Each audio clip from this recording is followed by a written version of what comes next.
Fala galera, tudo bem com vocês? Estou aqui para fazer mais uma videoaula de recrutamento e seleção, a terceira da sequência aí, né? Se você está chegando agora, então vai estar aqui na descrição do vídeo aqui, as duas últimas aulas de recrutamento e seleção. Então seja bem-vindo ao canal, todas as turmas que estão assistindo essa disciplina de recrutamento e seleção. É um prazer para mim estar aqui mais uma vez com vocês. Então, vou estar compartilhando a tela do conteúdo para que a gente possa estar abordando aqui nossas aulas. Ok? Então, vamos lá. Já estou aqui no cantinho da tela. Perfeito. E aí vamos falar sobre o processo de seleção.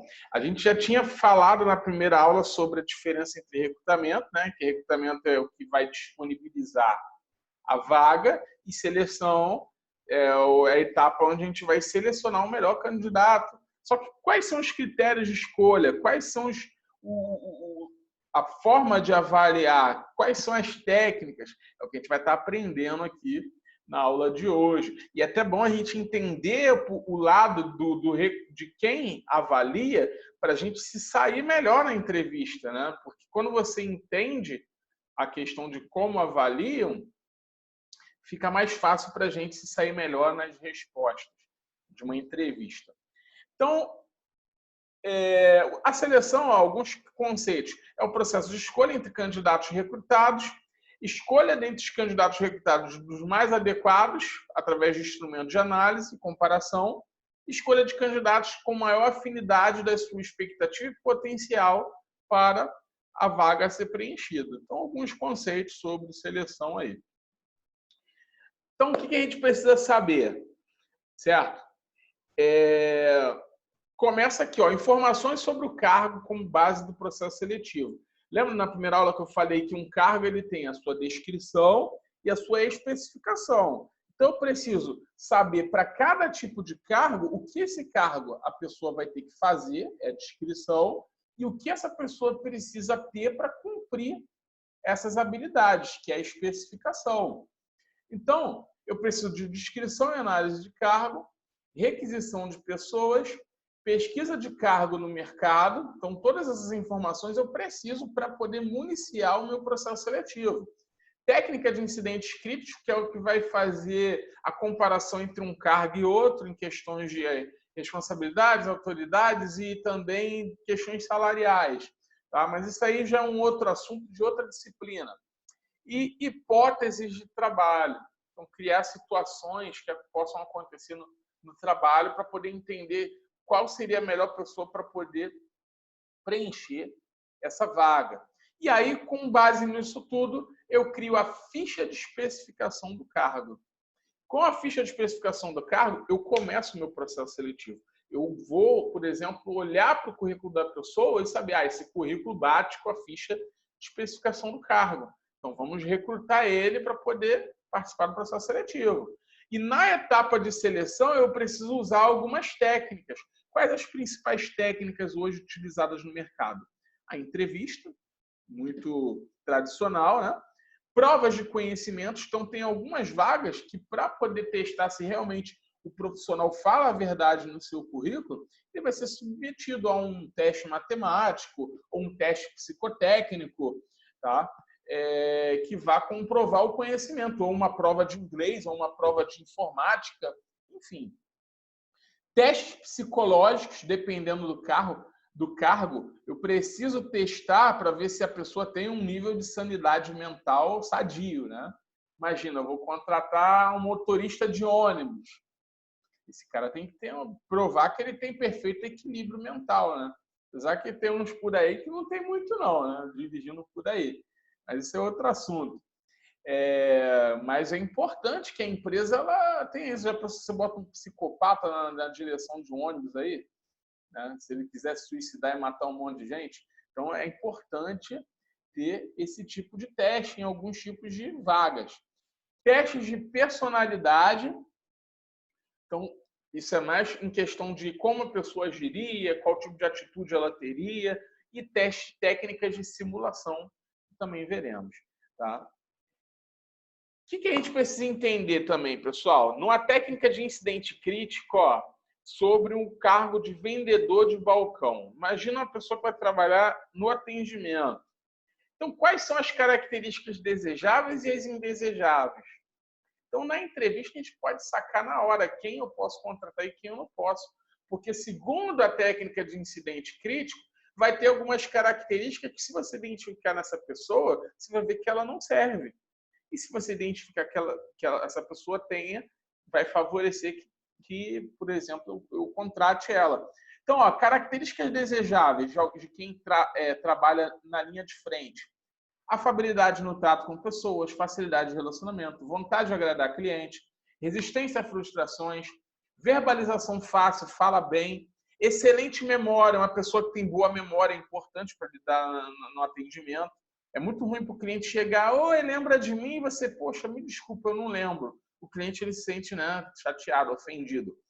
Excelente memória, facilidade em trabalhar em equipe, concentração visual e mental e facilidade de lidar com números.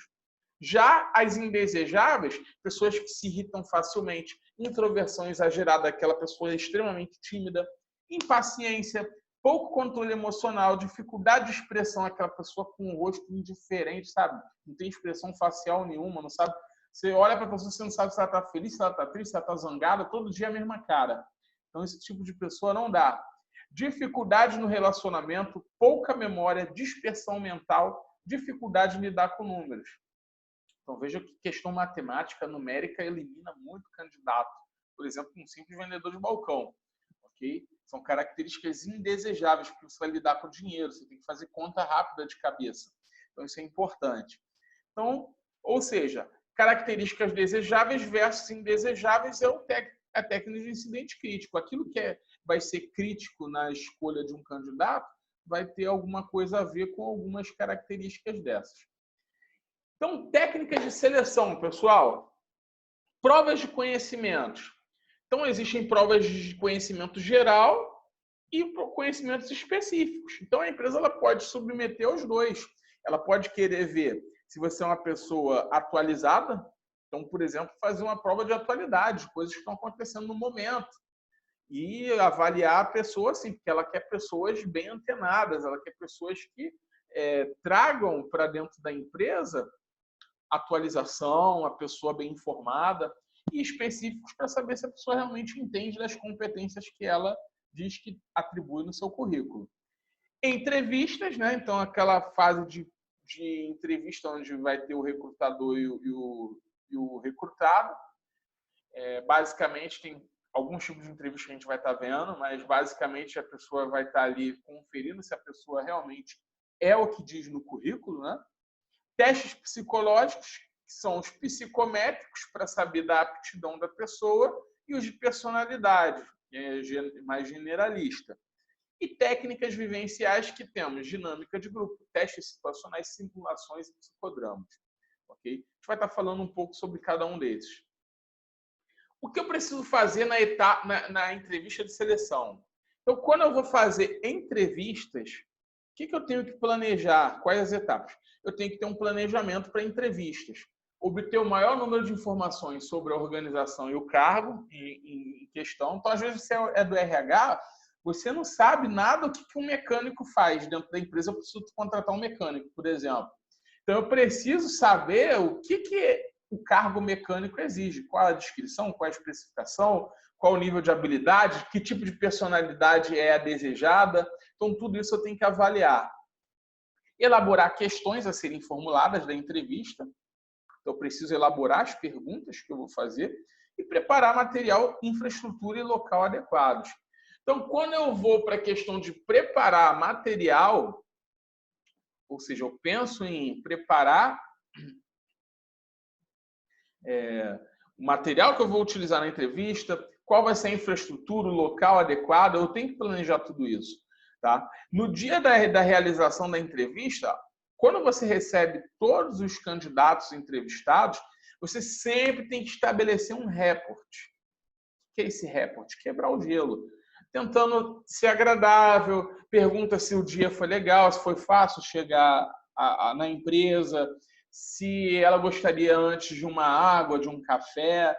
Isso para poder tentar descontrair, porque muitas vezes, às vezes você tem um candidato com um potencial enorme, mas chega tão nervoso na entrevista de emprego que ela não, o próprio recrutador não consegue extrair o melhor daquela entrevista justamente por ele estar nervoso. Então, eu preciso tentar, de alguma forma, aliviar a tensão daquele momento. Então, eu estabeleço um report, eu quebro o gelo, eu esclareço alguns objetivos e procedimentos da entrevista. Então, eu deixo a pessoa um pouco à vontade. E aí, eu vou formular questões com base em um roteiro estruturado. Então, lembra que eu falei sobre elaborar as questões a serem formuladas? Então, aquele questionário de perguntas que eu vou fazer na entrevista, geralmente são questões que eu vou fazer para todos os outros candidatos para ter um parâmetro de comparação. Eu não posso entrevistar cada pessoa de uma forma diferente, ok? Fornecer informações sobre a organização e o cargo. Eu ainda peguei e pulei aqui, ó, roteiro estruturado. É possível explorar as respostas dos candidatos, dependendo da resposta, fazendo questões não planejadas, porque às vezes a pessoa pode te dar uma resposta surpreendente e aí te deixar meio que em dúvida. Aí você fazer uma outra pergunta que não estava no roteiro para tentar extrair melhor o raciocínio da resposta daquela pessoa. Então, fazendo questões não planejadas que esclareçam dúvidas, detalhem informações ou testem hipóteses. Fornecer informações sobre a organização e o cargo também é muito importante, ok? Então, sempre forneça informações sobre a empresa e sobre o cargo. Encerramento. Esclarecer dúvidas e informar as próximas etapas do processo também é primordial. Então, na hora do encerramento, sempre pergunte se a pessoa ficou com alguma dúvida, se ela tem algo a perguntar, se ela quer acrescentar algo. E, no caso de, se realmente esse candidato é alguém que pode prosseguir no processo seletivo, você já pode até informar as próximas etapas do processo, ok? Vamos falar das entrevistas de seleção, os tipos. Então, a gente pode classificar as entrevistas quanto aos objetivos como entrevista de triagem ou pré-seleção, entrevista de avaliação ou aprofundamento e entrevista final ou de decisão. Então, tem empresas que você pode até passar por 3 entrevistas. Dependendo do grau da criticidade dessa empresa, pode acontecer. A entrevista de triagem ou de pré-seleção, ela é uma entrevista mais superficial, visando esclarecer o currículo, tá? Porque a pessoa foi chamada pelo currículo. É o currículo que atraiu o recrutador. Então, eu preciso tirar dúvidas e saber se, na realidade, essa pessoa condiz com o que ela fala que é no currículo. Então, essa entrevista, ela muitas vezes tem essa função. Ela é uma entrevista para poder eliminar muitos candidatos, muitos currículos que poderiam ser bons e que a pessoa não é tão boa assim quanto parece. Ok? Já a entrevista de avaliação e aprofundamento, detalhe que essa geralmente é sempre feita por alguém do RH, a de triagem e seleção. Já de avaliação ou aprofundamento, geralmente vai ter alguém do RH e alguém especialista no assunto. Então, pode ter uma pessoa do RH e uma pessoa lá de operações para entrevistar o mecânico, por exemplo. Ok? Para saber se realmente o que ele fala condiz com o conhecimento técnico que a pessoa do RH provavelmente não tenha. E a entrevista final de decisão, pessoal, ela é sempre aquela entrevista que vai ser feita com o próprio gestor da área. Vamos supor que, até chegar nesse ponto aqui, eu consegui identificar 3 pessoas perfeitas, muito boas. Agora, quem que vai ser o responsável por escolher? O responsável vai ser o próprio chefe. Tá? O próprio chefe da área que vai ser o responsável de entrevistar e resolver com quem ele vai querer trabalhar. Ok? Então, a entrevista final de decisão, quanto aos objetivos, ela é sobre isso. Agora, quanto à estrutura em que se forma a entrevista, nós temos a classificação, né, quanto à estrutura em tradicional, comportamental, situacional ou entrevista de uma só pergunta. Então, falando da tradicional, uma entrevista tradicional é a mais comum que nós vemos. Formulam-se questões em geral, abertas sobre a trajetória profissional, objetivos, expectativas e autoavaliação do candidato. Então, quando eu estou fazendo uma pergunta, você trabalhou na empresa X, o que você fazia lá? Essa pergunta, quanto à estrutura, ela é uma pergunta de entrevista tradicional. Agora, quando eu faço uma pergunta, olha o que ele está falando, comportamental, baseia-se num roteiro estruturado de perguntas sobre como o candidato se comportou no passado. Então, se eu perguntar uma situação lá do passado dele, em relação ao comportamento, isso é uma entrevista de estrutura comportamental. Então, exemplo, na tradicional eu perguntei, você trabalhou na empresa X? O que você fazia lá? Essa é tradicional. Aí ele vai e me responde, eu fazia isso, isso, isso, isso. Aí eu pego e pergunto assim, mas vem cá, lá eu tenho certeza que, devido à atividade, era uma empresa que devia ter muita cobrança de resultados.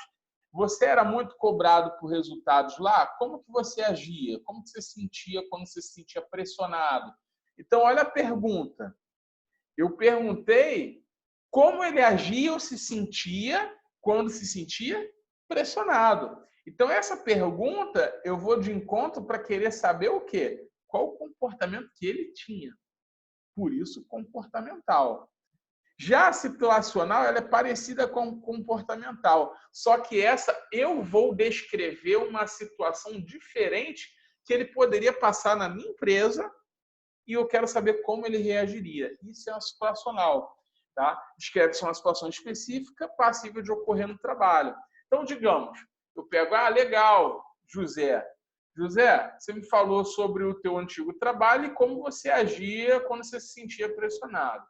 Vamos lá, aqui na nossa empresa, aqui pode acontecer uma forte cobrança de cliente. Nós temos alguns clientes muito importantes aqui na empresa, mas o tom deles não é tão educado. Então, pode acontecer de você ter que atender clientes que possam ser ríspidos com você.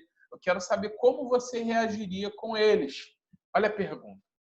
Então, eu já quero saber como o José se comportaria na minha empresa. Então, eu já estou criando uma situação futura que provavelmente acontecerá na prática. Por isso, eu já quero saber como esse cara iria se comportar. Por isso, é entrevista situacional. Eu crio uma situação nova, diferente, para que ele me sugira como reagir nessa situação. Tá? Então, se o teu entrevistador ele fizer esse tipo de pergunta, ele está seguindo uma lógica quanto à estrutura de entrevista situacional. Ele está criando uma situação para que você responda. E temos a entrevista de uma só pergunta. Pede que o candidato relate uma realização profissional significativa que se teve na sua trajetória profissional. Às vezes pede-se 2 ou 3 em um dado período de tempo. Então, às vezes, o cara sentou ali para a entrevista e o cara pega e faz uma seguinte pergunta. O que você considera que foi o maior feito da sua carreira profissional até hoje? Olha que pergunta difícil de você pensar e responder. Então, geralmente, quando se faz esse tipo de pergunta, ok? Ele é uma pergunta que faz o candidato refletir. Então, geralmente vai dar tempo a esse candidato a refletir sobre o que vai responder e você vai avaliar esse tipo de resposta de acordo com as pretensões, com o objetivo que ele conquistou, com a profundidade da resposta, os detalhes que ele der. Então, isso aí geralmente é uma pergunta de uma longa resposta. E que, quanto mais detalhes ele puder te dar, mais capacidade esse colaborador ele tem de entregar resultados para a sua empresa. Ok?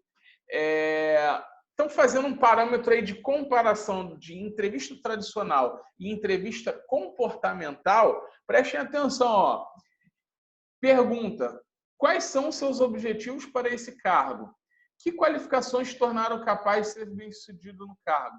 Quais suas realizações mais importantes como estudante e como profissional? Então, são perguntas de entrevista tradicional, que eu estou querendo saber mais sobre o currículo, sobre a formação, sobre quem é esse profissional, ok? Agora, quando eu falo de entrevista comportamental, eu vou de encontro à atitude, a como essa pessoa reage nas situações. Descreva uma situação em que você passou por isso, isso, isso na antiga empresa. Fale-me de uma experiência profissional em que você fez isso, isso e aquilo. Fale-me de uma situação em que você foi capaz de construir um relacionamento e por aí vai. Então, quando ele faz esse tipo de pergunta, ele vai de encontro à entrevista comportamental. Então, depois vocês leiam todas essas perguntas e tenham aí noção da maioria das perguntas que muitas pessoas fazem a candidatos nas empresas. Ok? Seguindo, a avaliação da entrevista. Então, ao término da entrevista, registrar imediatamente a avaliação do candidato. É por isso que muitas vezes, quando você vai para a entrevista, você talvez fique incomodado, porque tudo que você fala, a pessoa que está te entrevistando, ela começa a escrever. E aí tem gente que fica nervoso com isso. Não fique nervoso. Ele está escrevendo porque é necessário ele escrever. Porque é uma maneira dele lembrar de você quando ele for comparar a tua entrevista com a entrevista de outra pessoa. Então, ao término da entrevista, registrar imediatamente a avaliação do candidato. Eu já faço a avaliação rapidamente desse candidato antes de chamar o próximo, ok? Avaliar cada competência comparando-se as respostas do candidato com os padrões de comportamento da escala de avaliação. Manter-se consciente e preparado para evitar os seguintes erros de julgamento: efeito de halo e formar uma impressão boa ou ruim sobre determinada competência, generalizá-la para as demais competências ou leniência, rigidez ou tendência central. O que é isso? Então, o que é o efeito de halo? Porque se você não faz essa questão do julgamento na hora e deixa para fazer depois, você pode ter uma tendência. O que é o efeito de halo? É fazer uma impressão boa. Aquilo que eu tive uma impressão boa, eu começo a fazer impressão boa de tudo. Ou ruim, eu tive uma má impressão desse candidato, então tudo que ele falou não prestou. Então, eles têm que ter cuidado como recrutador para não cometer esse erro. Às vezes você deixa de estar contratando um grande talento. Então, o efeito de halo ele faz isso. A leniência, rigidez ou tendência central. Então, o que é a leniência? Leniência é quando você é uma pessoa mole demais. A pessoa que não é nada crítico. É a pessoa, tá bom. E quando é rígido demais, é aquela pessoa exigente ao extremo. Então, você não pode ser nem bonzinho demais, porque você não está ali para brincar, você tem que mostrar seriedade, e nem rígido demais, carrasco demais. Ok? Ou a tendência central, de deixar todo mundo em cima do muro. Ok? Então, tem 3 extremos aí. Aquele que é em cima do muro, que todo mundo pareceu igual, aquele que todo mundo não presta ou que todo mundo é bom. Não, você tem que ser criterioso. Algumas práticas para melhorar a eficácia da entrevista. Ok? Então, isso aqui é bem interessante e importante, tá? Isso se um dia você tiver que entrevistar alguém, e até mesmo para que você saiba se sair bem numa entrevista. Formule as mesmas questões para todos os candidatos. Isso quer dizer que você, quando vai ser entrevistado, as mesmas perguntas que você está respondendo, as outras pessoas também irão responder, que a maioria dos recrutadores vão tomar isso como partido. Solicitar exemplos específicos sobre o que é perguntado. Então, às vezes a pessoa vai dar uma resposta, para você entender, você pode pedir exemplos. E se você está respondendo a pergunta na entrevista, sempre que você der uma resposta, se prepare para dar um bom exemplo sobre o que você está falando. Principalmente no que diz respeito à carreira profissional que você tem, a tua experiência. Tá? É muito comum que as pessoas queiram exemplos de coisas que você fazia na antiga empresa. Que mais? Solicitar exemplos. Registrar a resposta no decorrer da entrevista, falando sobre isso. Usar a escala descritiva para avaliar as respostas. Então, a pessoa vai falar, essa resposta foi boa, essa resposta foi muito boa, essa resposta foi excelente. É isso que vai fazer você diferenciar um candidato do outro. O que mais? Use os mesmos critérios para decidir entre candidatos. Não compare candidatos até que se realizem todas as entrevistas. Explore o histórico do candidato, abordando todos os temas. Faça perguntas para procurar provas contrárias. Então, muitas vezes, você nota que a pessoa está mentindo no currículo, então você pode fazer perguntas para poder tentar pegar a real verdade, que a pessoa, quando mente, ela acaba se estrepando, ok? Por isso, nunca minta na sua entrevista, nunca minta no seu currículo também.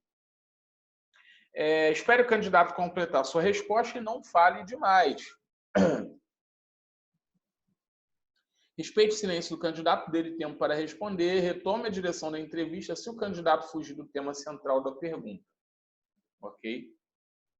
Faça uma leitura da linguagem não verbal do candidato e explore as colocações feitas por ele na entrevista. Tudo isso aí deve ser feito. Alguns prós e contras da entrevista de seleção, que é a técnica mais utilizada, né? A entrevista de seleção é a técnica seletiva mais utilizada, entretanto, ela apresenta vantagens e desvantagens. Quais as vantagens? O ponto positivo, gente, é que permite contato face a face com o candidato.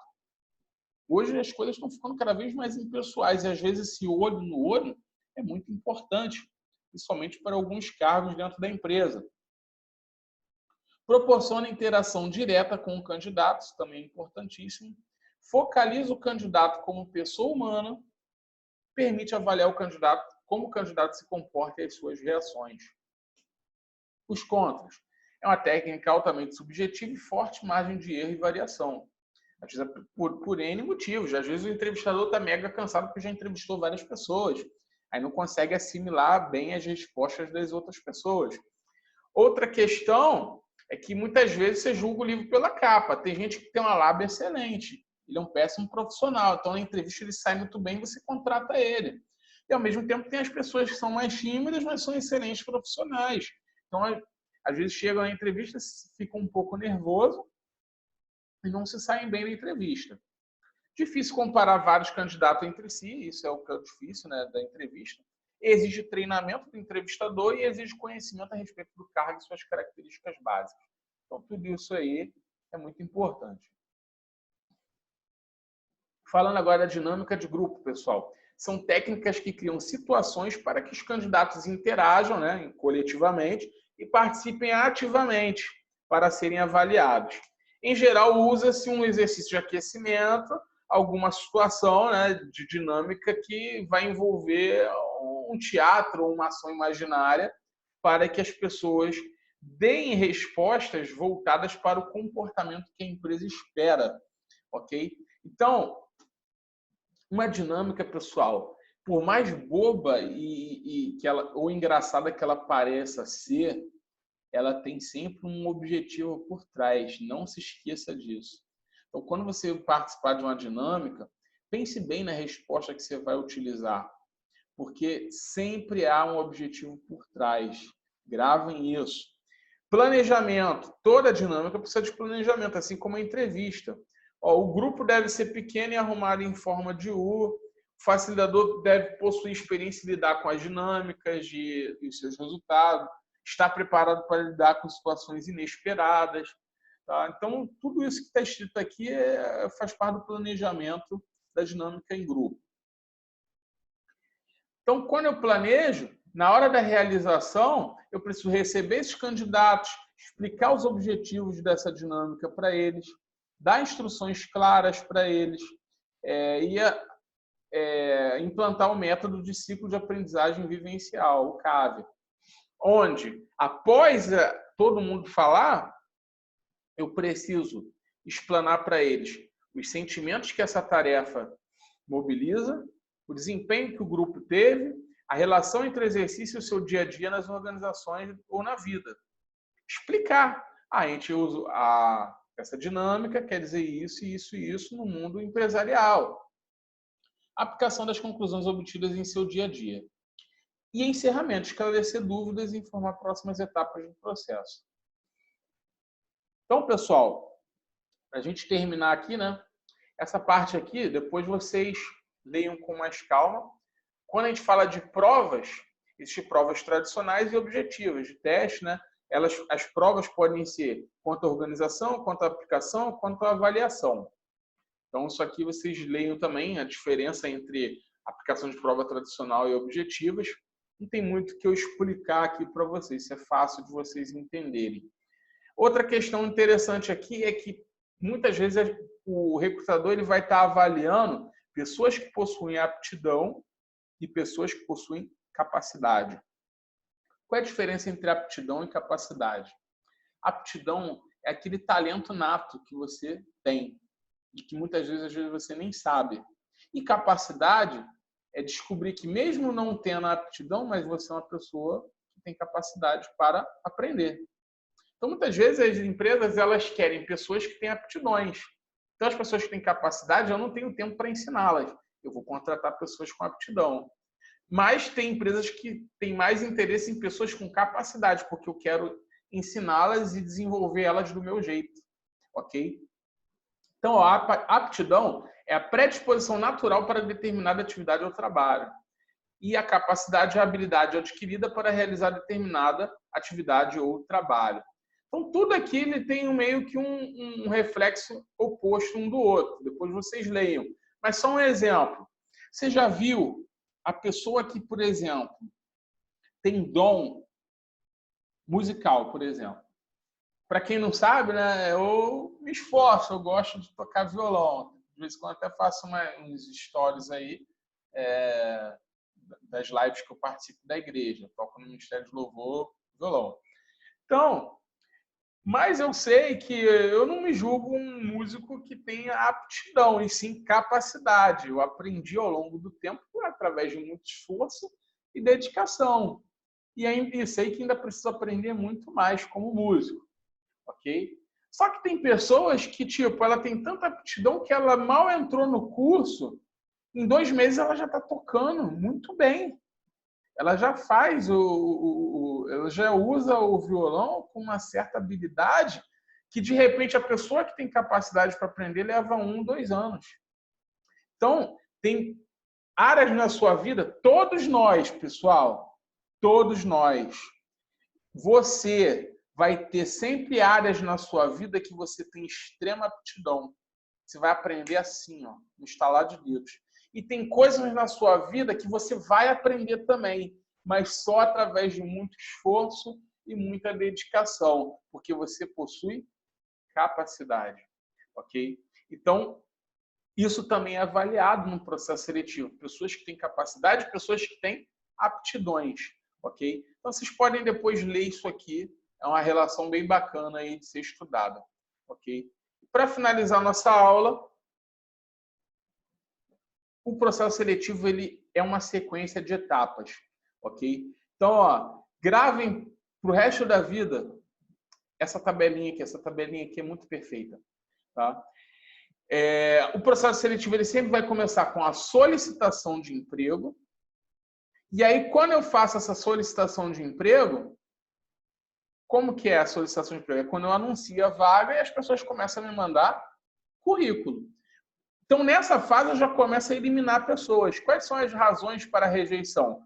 Currículos que tenham qualificações insuficientes. Então, lembra que eu falei que você deve montar o seu currículo de acordo com a vaga? Então, eu quero me candidatar a essa vaga. Então, eu vou fazer o meu currículo voltado para aquela vaga com aquilo que eu realmente tenho e consigo oferecer.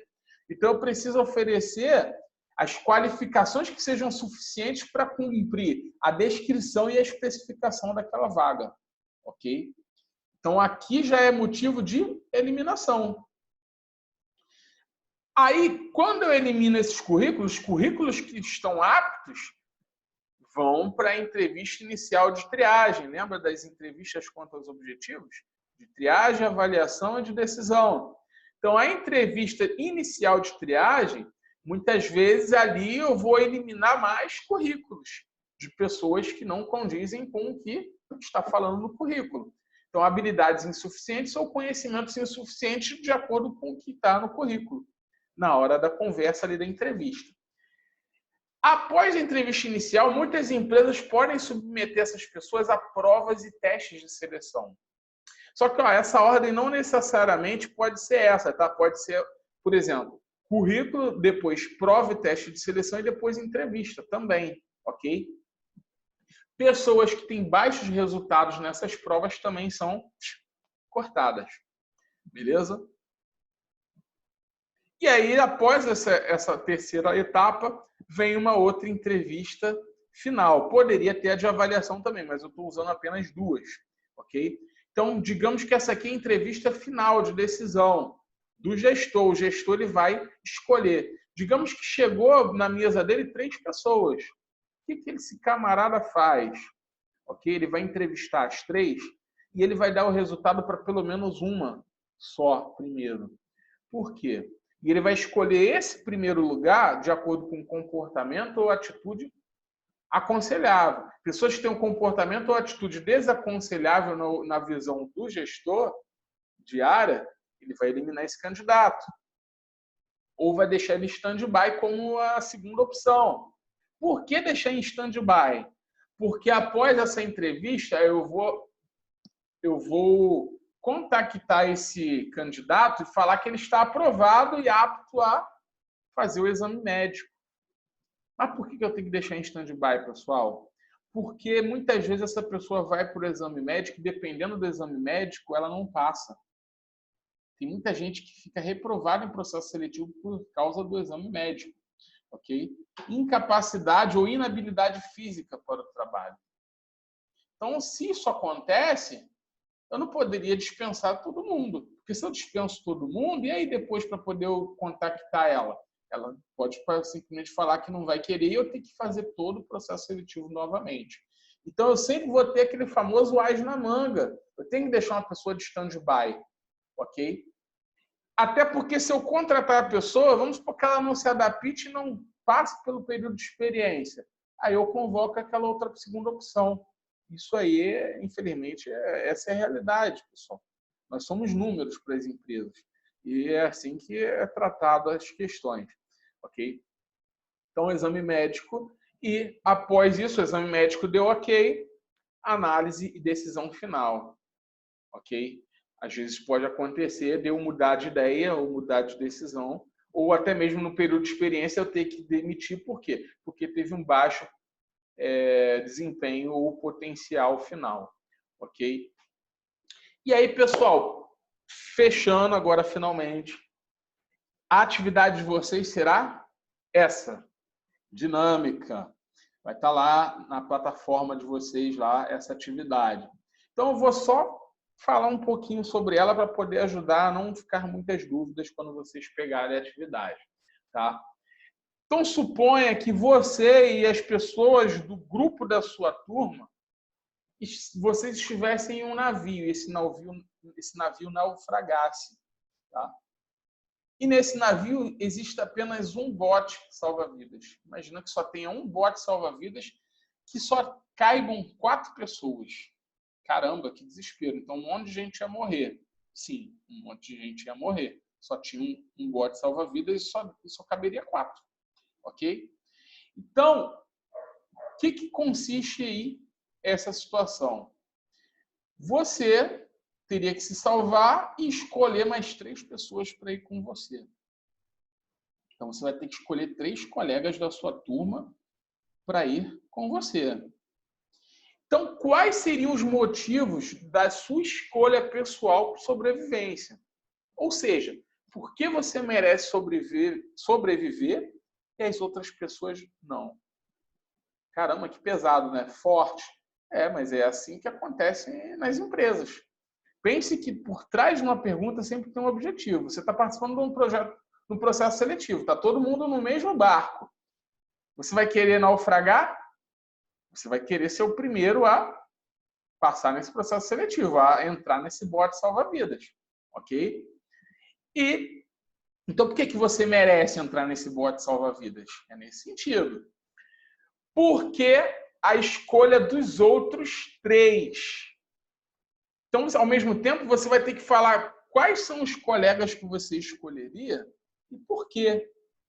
Por que eles merecem sobreviver junto com você? O que eles agregariam à sua sobrevivência? Como eles poderiam te ajudar a se manter vivo nesse barco? É nesse sentido que vai ser a dinâmica de vocês, ok? Então, vocês, lá na própria atividade, vai ter também um pouco dessa explicação e uma dica para que vocês respondam. Lembrem-se, toda pergunta em processo seletivo tem um objetivo por trás, ok? Então, até mesmo para falar, eu escolho fulano porque, por exemplo, ele é meu amigo. Ok?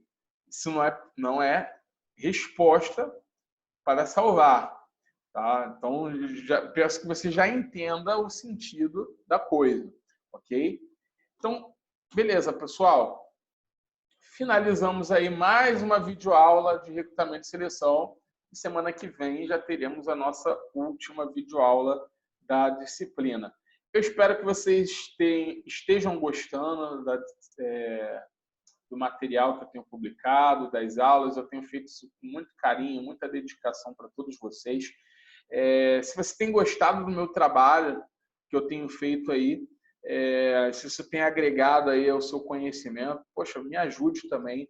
Peço você, não é obrigação sua, tá? Mas se você puder, se inscreva no meu canal, me ajude a crescer também pela internet. Curta, dê um joinha aí nos meus vídeos aí. Se puder, compartilhe também para que outras pessoas aprendam, outras pessoas possam estar aprendendo. Então, eu agradeço muito a vocês. Quero desejar uma ótima, excelente semana de estudos a todos vocês. Fiquem com Deus. Um grande abraço.